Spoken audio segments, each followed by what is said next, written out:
حضرت یعقوب علیہ السلام نے اسرائیل سے وعدہ لیا تھا کہ میری روح قبض کرنے کے لیے اچانک نہیں آنا، پہلے کوئی قاصد بھیج دینا تاکہ میں موت کی تیاری کر لوں۔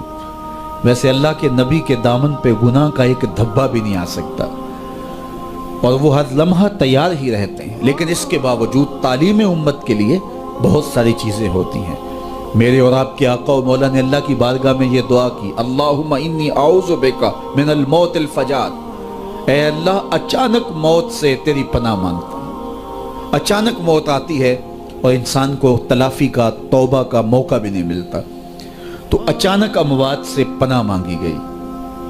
تو حضرت اسرائیل سے عہد لے لیا حضرت یعقوب علیہ السلام نے کہ میری روح قبض کرنے کے لیے اچانک نہیں آنا، پہلے کو قاصد بھیج دینا۔ اللہ کے نبی تھے، ان سے وعدہ کر لیا۔ حضرت اسرائیل ایک عرصے کے بعد حاضر ہوئے، پوچھا کدھر آئے ہو؟ کہا قبض روح کے لیے آیا ہوں۔ کہا تم نے تو وعدہ کیا تھا اچانک نہیں آؤں گا، پہلے قاصد بھیجوں گا۔ تو کہا حضرت میں نے تو قاصد بھیجے تھے۔ فرمایا میرے پاس تو ایک بھی نہیں آیا۔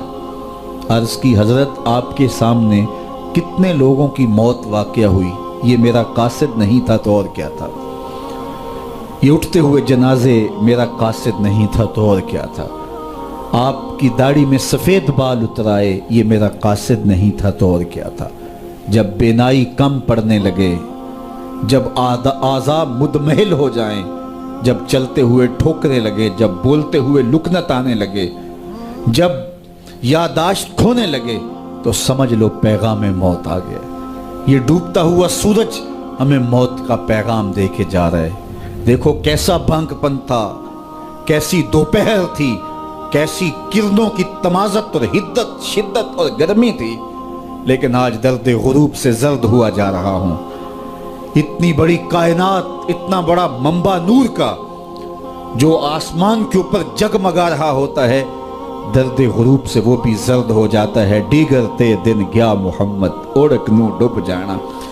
تو یہ ہمیں پیغام دیتا ہے میاں تم بھی جا رہے ہو۔ یہ پھیلے ہوئے قبرستان بتاتے ہیں۔ حضرت سیدنا غوث اعظم رضی اللہ تعالیٰ عنہ فرماتے ہیں جاؤ قبرستانوں میں جا کے دیکھو کیسے کیسے حسینوں کی مٹی خراب ہو رہی ہے۔ جو بدن پہ چٹکی بھی نہیں پڑنے دیتے تھے مٹی کی، آج ان کے کفن بھی تار تار ہو گئے ہیں۔ یہ ڈوبتا سورج، یہ اٹھتے جنازے، یہ پھیلی ہوئی قبریں، یہ بڑھاپا، یہ بالوں کی سفیدی، یہ کمر کا خم، یہ آنکھوں کی بینائی کا کم پڑ جانا، یہ اعضاء کا مدمحل ہو جانا، یہ چلتے ہوئے ٹھوکنے لگنا، بولتے ہوئے لکنت لگنا، یہ سب کچھ موت کا پیغام ہے۔ حضرت عمر بیٹھے تھے دربار میں، ایک شخص آ کے کھڑا ہو گیا، یا عمر لا تنسا موتک، عمر اپنی موت کو نہیں بھولنا۔ حضرت عمر یوں کانپتے ہیں جس طرح بید کی شاخ کانپتی ہے۔ اللہ اکبر۔ کہا میاں روز آ جایا کر اور مجھے روز یہ میسج دے دیا کر۔ بھری بزم میں وہ آ کے کہتا ہے عمر موت کو نہیں بھولنا۔ مہینے کے بعد مشاہرہ بھی دیتے ہیں۔ ایک دن آیا، اس کا شکریہ ادا کیا، مشاہرہ دیا، آج کے بعد نہیں آنا۔ مجھ سے کوئی گستاخی ہو گئی؟ نہیں۔ کوئی اور شخص آنے لگا؟ نہیں۔ تذکیر موت کی ضرورت نہیں رہی؟ فرمایا نہیں۔ تو پھر مجھے چھٹی کیوں دی جا رہی ہے؟ تو حضرت عمر روئے، داڑھی پہ ہاتھ رکھا، ایک بال الگ کر کے کہا یہ دیکھ میری داڑھی میں سفید بال آ گیا، اب تیرے آنے کی ضرورت نہیں ہے، یہ بال ہی مجھے چین سے نہیں بیٹھنے دے گا، ہماری تو پوری داڑھی بھی سفید ہو جائے نا۔ میاں صاحب بولے ہڈیاں کمبن، گوڈے کھڑکن تے اڑ گیا لک تیرا، اجے بھی بدیوں باز نہ آئوں جیو مرد دلیرا، فما اصبرہم علی النار۔ اللہ قرآن میں فرماتا ہے لوگوں کا آگ پہ کتنا حوصلہ ہے، کتنا حوصلہ ہے لوگوں کا آگ پہ۔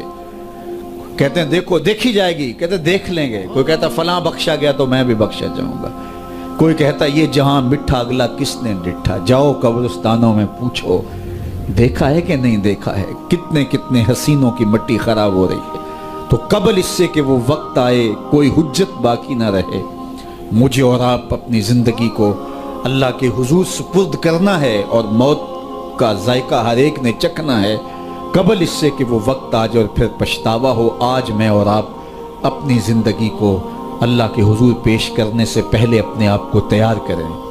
دو چیزیں دل کا زنگ اتارتی ہیں، کثرت کے ساتھ موت کی یاد اور قرآن مجید کی تلاوت۔ ادارت المصطفیٰ کی فکر لوگوں کو معاد سے جوڑنا اور کتاب اللہ سے ان کو مربوط کرنا ہے، اور اسی فکر کے اوپر ملک کے بلکہ دنیا کے ایک ایک گوشے پہ اس پیغام محبت کو پھیلایا جا رہا ہے، تاکہ اگر ہم اپنے دلوں کو مصفہ کرنا چاہیں، اپنے باطن کی پاکیزگی اور طہارت کا ساماں کرنا چاہیں، تو ہمیں یہ کرنا ہوگا۔ اور یہ نسخہ دلوں کی پاکیزگی کا، دلوں کی صفائی اور ستھرائی کا، یہ ہمارا کوئی ایجاد کردہ نسخہ نہیں ہے، یا کسی سنیاسی بابے کا نسخہ نہیں ہے، یہ دل و قلب و نگاہ کے مرشد اولین کا بتایا ہوا نسخہ ہے، دلوں کے طبیب کا بتایا ہوا نسخہ ہے کہ اگر آپ اپنے دل مصفہ کرنا چاہیں، باطن صاف کرنا چاہیں، تو قرآن مجید کی تلاوت اور کثرت کے ساتھ موت کی یاد، یہ تمہارے دلوں کو پاک کر دے گی۔